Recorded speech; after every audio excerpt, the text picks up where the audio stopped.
Hi classmate! Bating muna tayo. Hello kay Rosel Discalar 3280.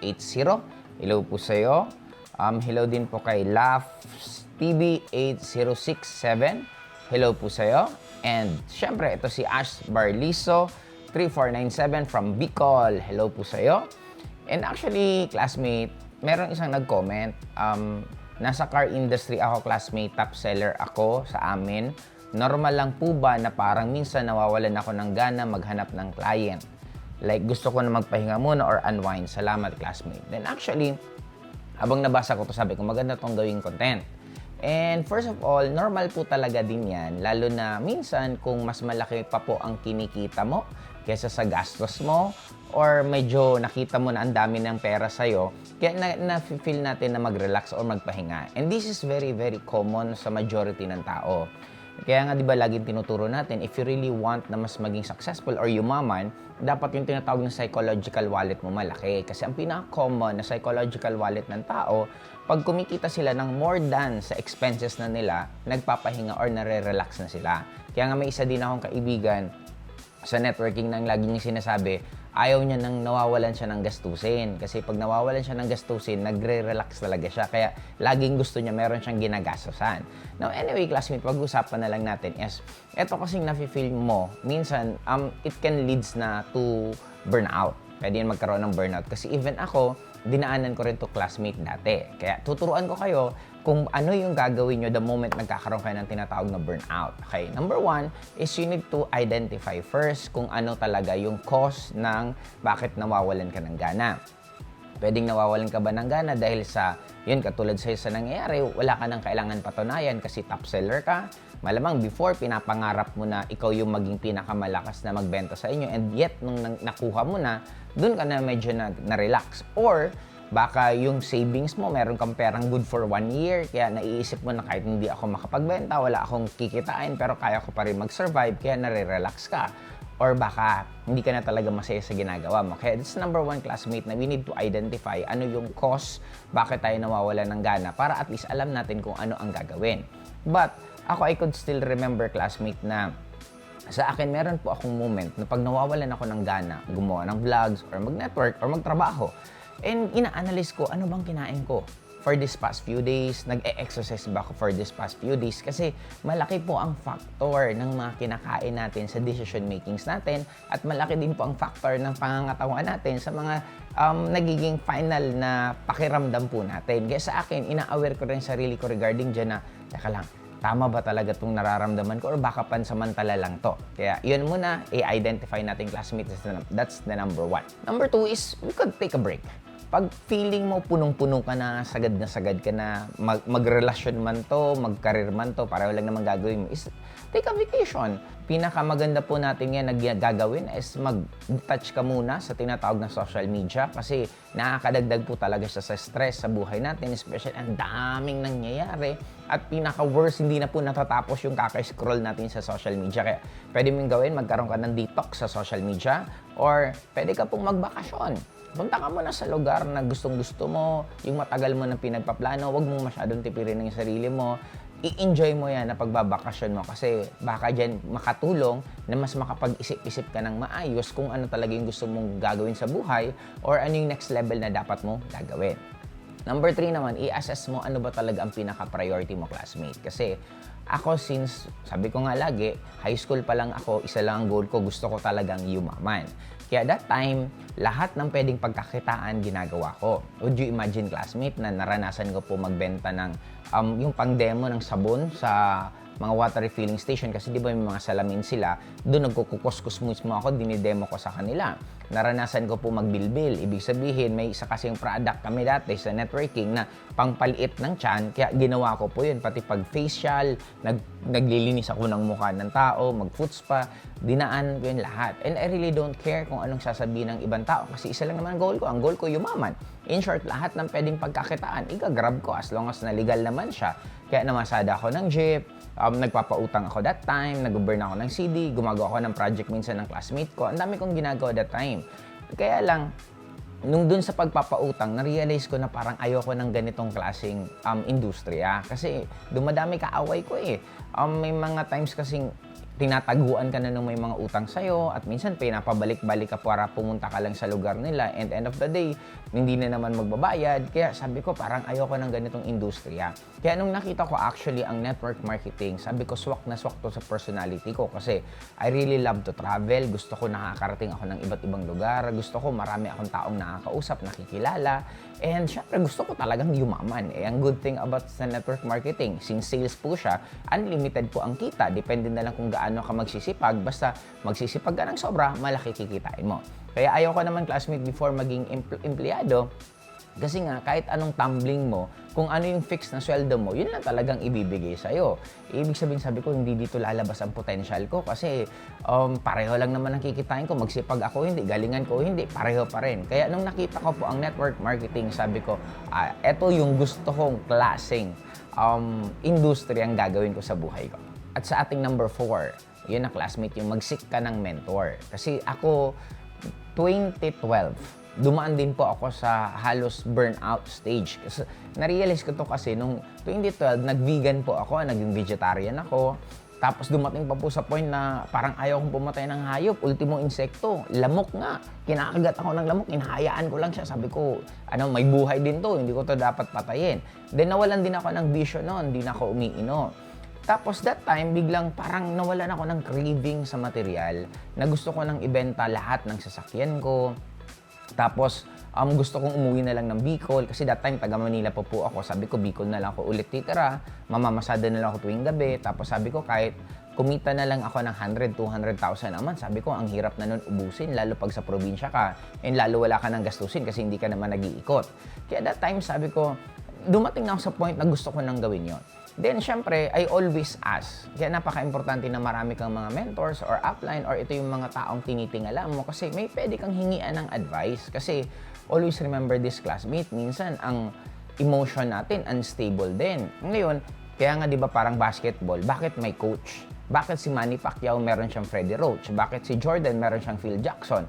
Ibig sabihin, kahit gaano ka nakagaling, kailangan mo pa rin ng coach. Kasi itong coach na to, ito yung pwedeng makakita ng hindi mo nakikita. Kaya, nung tinanong ko noon yung upline ko, sabi ko, sir, ito po yung plano ko. Gusto ko nang ibenta yung mga kotse, tapos parang gusto ko na lang umuwi ng probinsya, doon na lang ako titira ulit, tapos parang lalaylo na po ako sa network. Then, ang galing kasi ang sagot niya agad sa akin, pwede ko naman gawin yon. Kaya lang sabi niya sa akin, hindi ka ba nanghihinayang dyan sa talent na meron ka? Kasi unang-una, yung position mo right now, ang daming taong nangangarap ng ganyan ng klaseng posisyon and yet ikaw andyan ka na. Tapos na kumikita ka ng ganyan kalaki, sure ka ba na talagang gusto mo, itago mo na yung talent mo, lalo na you're still very young. Kasi 2012 that time, sabihin na natin minus 11 years, 29 years old po ako that time. Kaya sabi niya, you're still very young. Mas maganda niyan, magbakasyon ka muna, pag-iisipan ng mabuti yung desisyon na gagawin mo, then bago ka gawin mo kung anong gusto mo. Then ako na-realize ko, paano nga ba ako dati nang gigigil? Nilalala ko sarili ko, ano ba yung mga binago ko? Bakit naging ganyan emotion ko? And pinaka-na-track na dulo ko, sabi ko, hindi ko puro na vegetables kinakain ko. Siguro sabi ko, masyado na ako atang holy, kaya hindi na ako masyadong na-excite sa material. Kaya in short, binalik ko, classmate. Umiinom ulit ako noon, kumain ulit ako ng karne noon. Tapos ang pinaka-ano ko na, nag-change ako ng surroundings kasi tumira ako ng Cebu. Pagtira ko ng Cebu, since bagong circles, bagong kakilala, bagong kaibigan, bagong ginagawa, dun ulit bumalik lahat ng gigil ko. Kaya sa akin, classmate, sa'yo, baka kailangan mo lang muna na magpahinga ng konti, at the same time mag-analyze kung ano talaga yung gusto mong gawin sa buhay kasi dinaanan ko rin yan. Kaya napaka-importante, hanap ka, classmate, ng mentor, kung ano man ang industry na ginagalawan mo, at dapat ang pinaka-mentor, simple lang po, credible and updated. Ibig sabihin, narating na niya yung gusto mong marating, at the same time, hanggang ngayon, active pa rin po siya. Mas better na syempre yung mentor mo is active pa currently ngayon kung ano man ang industry ang ginagalawa ninyo. At sa akin, number 5, classmate, na itong isang adjustment ko right now kasi syempre ang dami kong ginagawa ngayon. Nagpa-farm, negosyo, ibang traditional business, nagde-networking, at the same time ito nagba-vlog, kaya ang dami.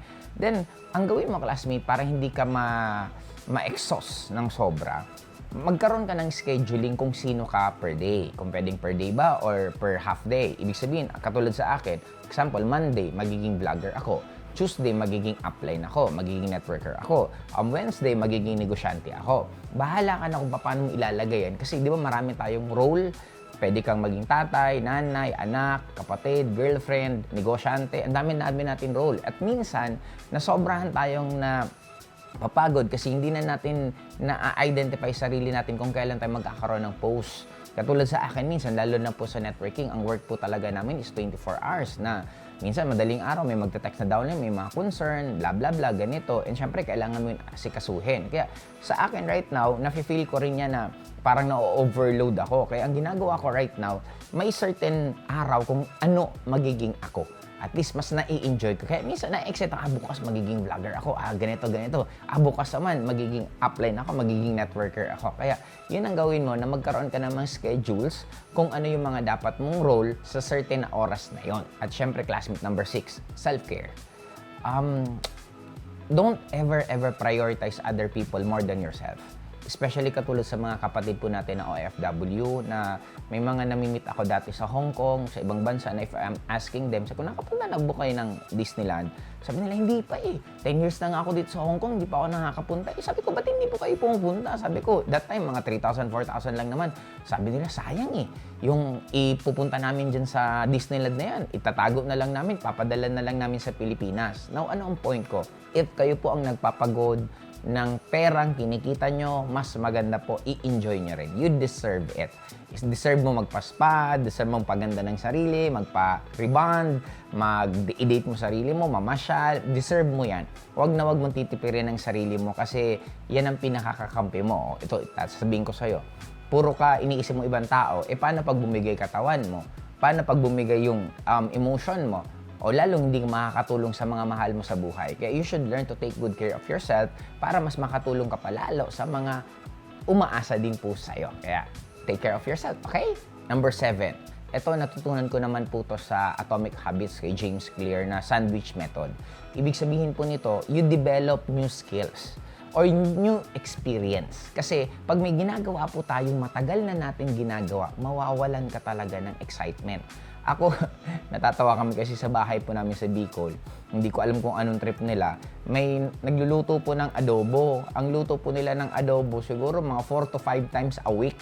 O try to imagine that, di ba? Halos araw-araw adobo. Kaya ngayon, parang may trauma na ako pag nakakita ko ng adobo. Parang ayoko na. Kasi nga, masarap ang certain food kung paminsan-minsan. Pero kahit favorite mong food yan, kung araw-araw mo yun kakainin, mawawalan din dyan yung excitement mo.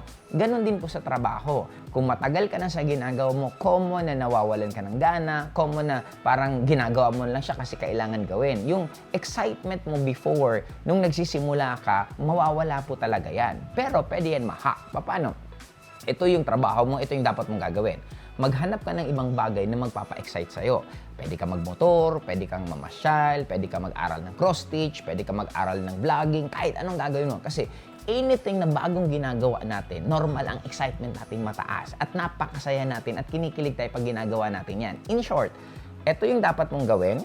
Ngayon, ito yung bago mong gawin na magpapasaya sa'yo. Pag ginagawa mo to, pagbalik mo dito sa dapat mong gawin, magiging excited ka ulit.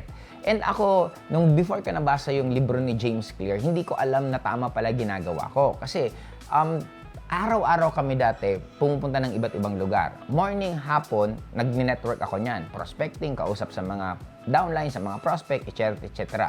Pagkatapos ng gabi, ang habol ko talaga gimikan. Kaya ako I'm very excited na pagpupunta kami ng Baguio, saan tayo iinom, saan tayo gigimik after ng presentation. Pagpupunta ng Davao, ganun din, saan ka gigimik, saan ka iinom, ganun din pag Cebu. Any lugar na pinupuntahan, ang tanong ko agad, saan ako pupunta? Kaya di ba nakakita ako sa inyo classmate na nag-iiba-iba akong experience na ngayon, na-excite ako pumunta sa iba't ibang hotel. Tapos nung nagbablog naman po ako, na-excite ako pumunta sa isang lugar sa mga tourist spot. O imagine mo, the same lugar, pero iba-ibang experience ko. Kaya yung excitement ko tuloy-tuloy. Try to imagine this, classmate. 20 years na po ako sa networking industry. Bakit yung excitement ko hanggang ngayon sobra akong gigil na gigil? Kaya katulad right now, nasa vlogging ako, pero nakonect ko pa rin siya sa networking. Kasi ang pinaka-ano ko is mang-inspire, mas makatulong, at mas maintindihan ng tao yung mga nangyayari sa kanila. And then, sabi ko, ibaguhin ko na lang ng konti yung wordings ko. Gagamit ako ng mga general terms para makaka-relate din po kayo kahit hindi po kayo networker. But at the same time, nagagawa ko pa rin yung trabaho ko sa grupo ko. Kaya imagine mo gaano karami ang nangyayari sa iisang pangyayari, but at the same time, na-excite pa rin ako ng sobra-sobra. Kaya napaka-importante yung classmate, dapat meron ka ulit na bagong ginagawa. Okay? At sa ating last, number 8, classmate, learn to study human psychology. Kasi end of the day, kahit anong ginagawa mo, mag-empleyado ka, magnegosyante ka, ang transaction mo tao. Pag empleyado ka, tao ang amo mo, tao ang kliyente mo, tao ang co-worker mo. Pag negosyante ka, tao ang supplier mo, tao ang empleyado mo, tao pa rin ang customers mo. In short, whatever you do in life, tao ang makakaharap mo. Then try to imagine this. What if you could understand kung paano mag-isip ang tao, kung paano gumawa ng desisyon ang tao, bakit ang tao nawawala ng excitement, bakit ganito. In short, try to imagine, classmate, kung yung alam ko, alam mo. Ano kayang mangyayari sa'yo? Diba? In short, sa akin, yung human psychology, pinag-aralan ko lang naman yan. Ang daming libro, pwede mong basahin, mag-research ka sa internet, nandun na po lahat. Kaya para sa akin, classmate, magiging sobrang advantageous sa'yo yung pag-aaral ng human psychology. Kaya dito na muna tayo, para maiwasan niyo po ang burnout, napaka-importante lang, sundin niyo po yung mga sinasabi ko kasi at least, baka ma-realize mo na yung matagal nang nagpapalungkot or matagal nang nakakawalang gana sa'yo, sa isang ganun lang pala, pwedeng magbago lahat at bumalik ulit yung excitement mo. Kaya dito muna tayo, classmate. Bye-bye!